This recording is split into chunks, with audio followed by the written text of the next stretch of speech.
आज अपन सोल्व करेंगे त्रैमासिक परीक्षा। वर्ष है 2024-25, कक्षा 10 का, और विषय है गणित, सेट नंबर ए। इसको सोल्व करेंगे आज अपन। पहला क्वेश्चन कि सही विकल्प चुनकर लिखिए। उसका पहला है अपना विकल्प वाला कि संख्या 5 और 7 का HCF होगा।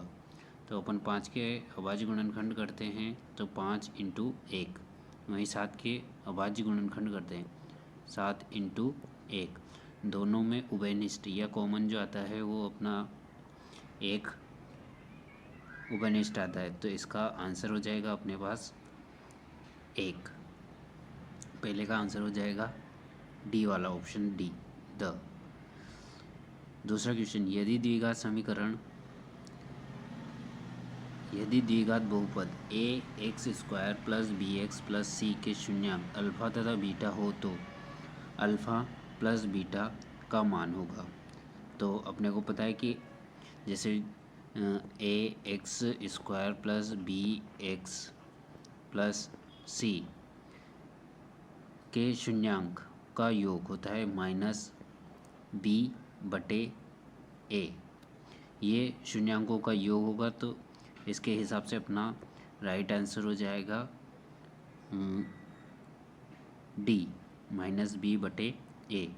अगर वो शून्यांकों का गुणनफल पूछे, जैसा है यदि द्विघात समीकरण, क्वेश्चन नंबर 3, यदि द्विघात समीकरण x square plus 5x plus 10 बराबर 0 के मूल अल्फ़ा प्लस बीटा हो तो अल्फ़ा इंटू बीटा का मान। तो अल्फ़ा इंटू बीटा का मान क्या होगा?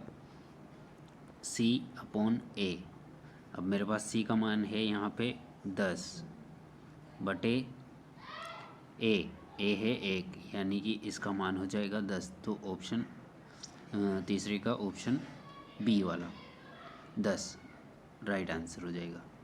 आगे बढ़ते हैं क्वेश्चन नंबर 4 में, पहले के चौथे में। समीकरण निकाय a1x plus b1y plus c1 बराबर 0 तथा a2x plus b2y plus c2 बराबर 0 के अनंत हल होने की संभावना, यानी कि दो रेखीय समीकरणों युग्म दे रखे हैं और इनके हल होने की, यानी कि अनंत हल होने की शर्त पूछी है। तो अनंत हल कम होंगे जब वे हल संगत होंगे और संपाती होंगे। तो संपाती की शर्त है कि a1 बटे a2 बराबर होगा b1 बटे b2 बराबर होगा c1 बटे c1, जो कि अपने पास शर्त है ऑप्शन में सही विकल्प डी। a1 बटे a2 बराबर है b1 बटे b2 बराबर है c1 बटे c2 के। ये संपाती होंगी और अनंत हल होंगे, प्रत्येक बिंदु इसका हल होगा। आगे बढ़ते हैं क्वेश्चन नंबर 5वां। बिंदु P के निर्देशांक x1 y1 और Q बिंदु के निर्देशांक x2 y2 को जोड़ने वाले रेखाखंड PQ के मध्य बिंदु के निर्देशांक होंगे। तो जैसा कि सीधा सूत्र है अपने पास, मध्य बिंदु के निर्देशांक होते हैं अपने पास x1 प्लस x2 बटे 2। ये x बिंदु का निर्देशांक आ जाएंगे यहाँ से। y बिंदु के निर्देशांक चाहिए तो y1 plus y2 divide by 2, यानी कि बटे 2। तो अपना जो राइट आंसर होगा वो सेकंड वाला हो जाएगा। आगे बढ़ते हैं क्वेश्चन नंबर 6। समीकरण x माइनस 5 कोष्टक बंद कोष्टक x प्लस 7 कोष्टक बंद बराबर 0 में x का मान होगा। तो बिल्कुल दो गुणनखंडों का गुणा 0 हो रहा है, तो या तो पहला 0 होगा या सेकंड 0 के बराबर होगा। जब पहले को 0 के बराबर करोगे आप, तो उससे x का मान आ जाएगा आपका 5। जब सेकंड वाला x प्लस 7 को 0 के बराबर करते हो, तो उससे आंसर आ जाएगा आपका x माइनस 7। ये किस ऑप्शन में अपने को मिल रहे हैं? Option number B. आपका राइट आंसर हो जाएगा। आगे का क्वेश्चन नंबर 2, अपने को रिक्त स्थानों की पूर्ति करनी है।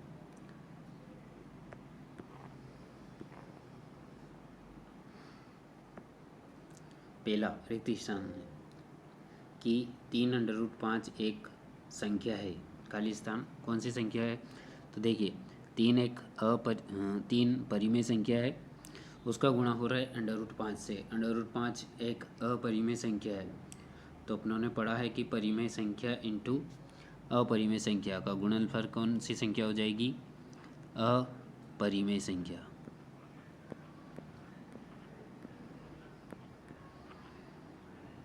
इसका राइट आंसर अपरिमेय संख्या। दूसरा रिक्त स्थान है अपना, एक द्विघात बहुपद के अधिक से अधिक शून्यांक हो सकते हैं, यानी कि द्विघात बहुपद में शून्यांकों की संख्या हो सकती है, तो इसका राइट आंसर आएगा अपना 2। द्विघात बहुपद है, घात 2 है, तो शून्यांकों की संख्या हो जाएगी 2। दो समान कोणित त्रिभुजों में उनकी भुजाओं का अनुपात, समान कोणिक के तो समरूप होंगे, और समरूप में अगर कोण बराबर है तो भुजाओं का अनुपात कैसा रहता है? समान। तो तीसरे में खाली स्थान में आ जाएगा समान या बराबर। रिक्त स्थान नंबर 4, दो समान कोणीय त्रिभुज, सेम वही क्वेश्चन है, इसका आंसर भी क्या आ जाएगा? समान या बराबर। एक ही क्वेश्चन है, डबल प्रिंट हुआ है। क्वेश्चन नंबर 5, दिए गया समीकरण एक x² + 2x + 1 बराबर 0 का विविक्तिकर d। तो d का मान होता है √b² - 4ac। इसमें मान रख देंगे तो b का मान आ जाएगा आपके पास 2 का स्क्वायर यानी कि 4 माइनस 4, a का मान 1, c का मान भी 1, तो 4 एकम 4 यानी कि 0। तो आपका d बराबर क्या आ जाएगा? 0। छठे नंबर के रिक्त स्थान में प्रथम 10 प्राकृत संख्याओं का योग। प्राकृत संख्या यानी कि 1, 2, 3, 4, 5, 6। तो मेरे पास पहला पद यानी कि a बराबर आ जाता है 1, d बराबर आ जाएगा 1, क्योंकि 1, 2, 3, 4 ये समांतर श्रेणी बनेगी, तो सार्वंतर d यानी कि d भी 1 आ जाएगा। प्रथम 10 यानी कि n बराबर आ जाएगा 10। अब आप SN वाले सूत्र लगा के सोल्व कर सकते हो, या डायरेक्ट प्रथम 10 प्राकृत संख्याओं का योग क्या होता है? n + 1/2। ये रख के आप हल करोगे। हल करते हैं तो 10 + 1 यानी कि 11 / 2, तो 2 5 10, 2 एकम 2 यानी कि 55। तो आपके जो दूसरे का आंसर आ जाएगा वो छठे नंबर में रिक्त स्थान में आएगा 55। बढ़ते हैं क्वेश्चन नंबर 3 की तरफ। अपने क्वेश्चन नंबर 3 है कि सत्य असत्य लिखिए।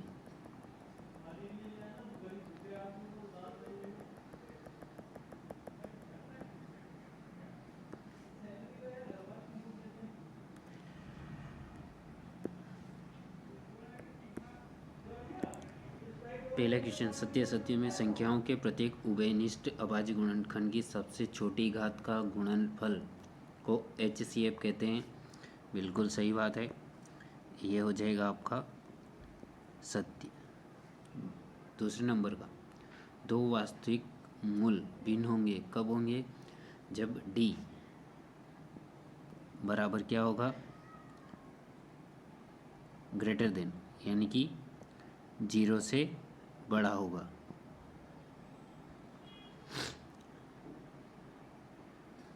बहुपद x² - 3 के शून्यांक √3 - √3। जी हाँ, इसके अगर आप मूल निकालोगे यह शून्यांक निकालोगे तो वो आएंगे प्लस के अंडर रूट 3 माइनस के अंडर रूट 3, दो मूल आएंगे, द्विघात समीकरण है तो तीसरा वाला भी आपका हो जाएगा सत्य।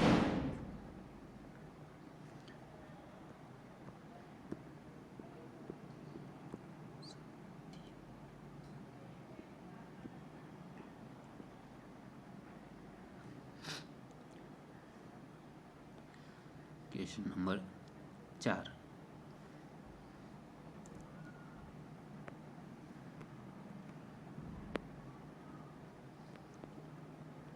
समांतर श्रेणी के दो क्रमागत पदों का अंतर अनिश्चित होता है। अनिश्चित का मतलब यानी कि जो फिक्स नहीं रहे, बदलता रहे, तो ये गलत है, इसका आ जाएगा आपका असत्य।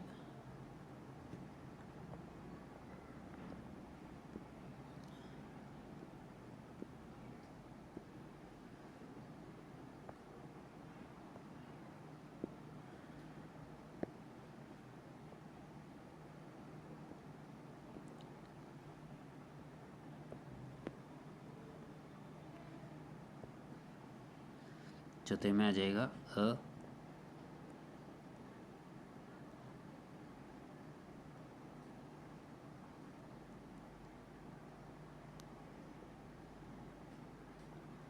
असत्य।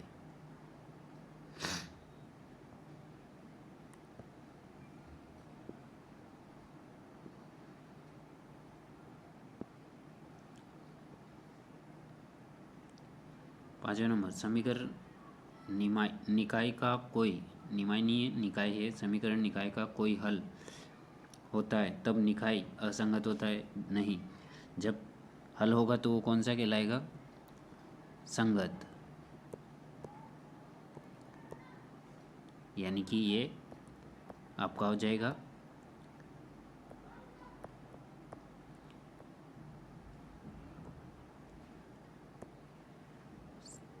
असत्य।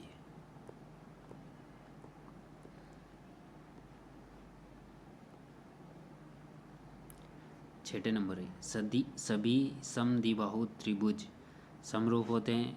नहीं, सभी समबाहु त्रिभुज समरूप होते हैं, तो ये भी आ जाएगा आपका असत्य।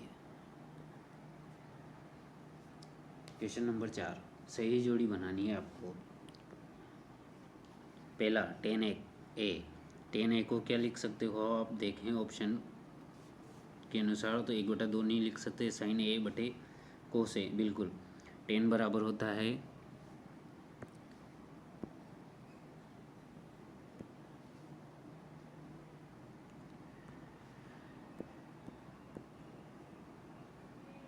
टेन ए को लिख सकते हैं अपन साइन बटे कोस, यानी कि पहली आपकी आ जाएगा 10a बराबर साइन a बटे कोस a।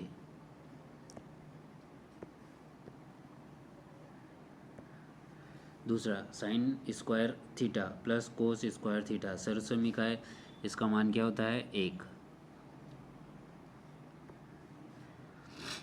तीसरा साइन 30 डिग्री का मान होगा कितना? 1/2।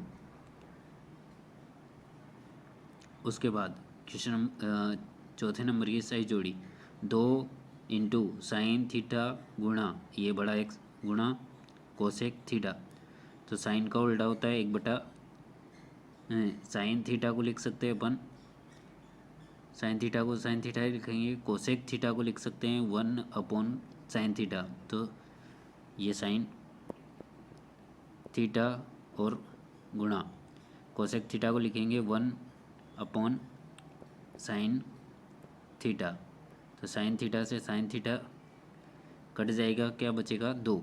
तो चौथे नंबर की सही जोड़ी जाएगी 2। पाँचवें नंबर पे साइन 60 डिग्री का मान होएगा सीधा √3। छठे नंबर में √1 माइनस कोस स्क्वायर a, तो ये सूत्र होगा, इसका मान आएगा साइन a। ठीक है, सही जोड़ी हो गई अपनी। आगे बढ़ते हैं। एक वाक्य में एक शब्द और वाक्य में उत्तर दो। किसी बहुपद px के लिए y बराबर px का निम्न ग्राफ दे रखा है, चित्र दे रखा है। तो px के शून्यांकों की संख्या होगी, शून्यांकों px के शून्यांकों की, यानी कि एक अक्ष को जितनी बार वो काटेगा उतने शून्यांक होंगे। तो चित्र को देखने पे पता चल रहा है कि ये एक अक्ष को कितनी बार काट रहा है, 3 बार। तो शून्यांक कितने हो जाएंगे, 3। दूसरा समीकरण 3x + y बराबर k में यदि x1 y 0 हो तो k का मान। तो बिल्कुल इस समीकरण में अपन x की जगह 1 रख दें और y की जगह 0 रख दें और सोल्व करते हैं। तो 0 गया, 3 एकम 3, तो k का मान आ जाएगा आपका 3, यानी कि दूसरे का आंसर भी 3 आ जाएगा।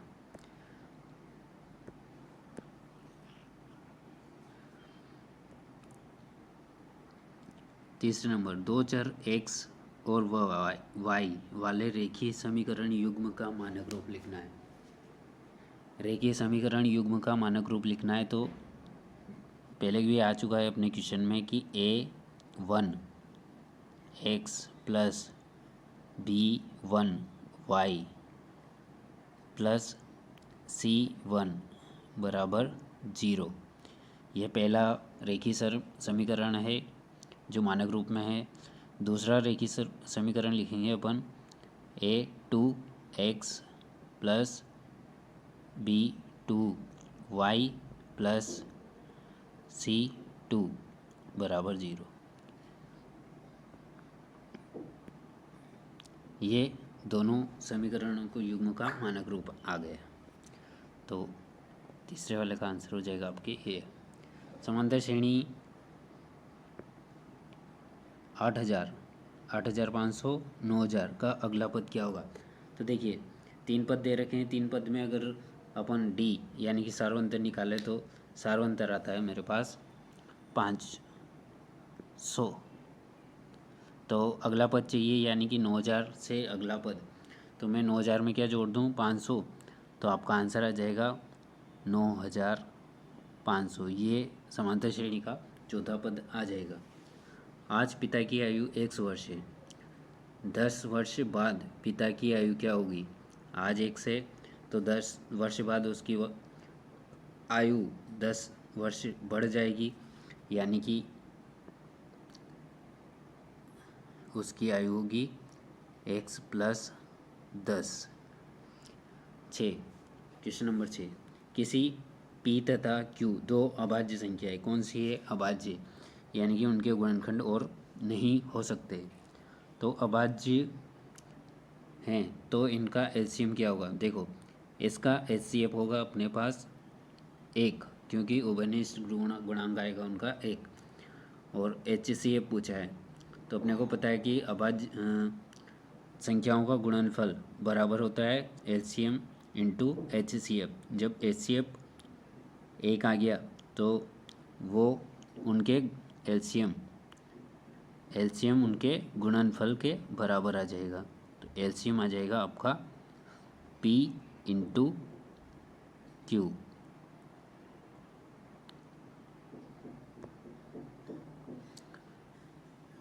ये उनका एलसीएम हो जाएगा।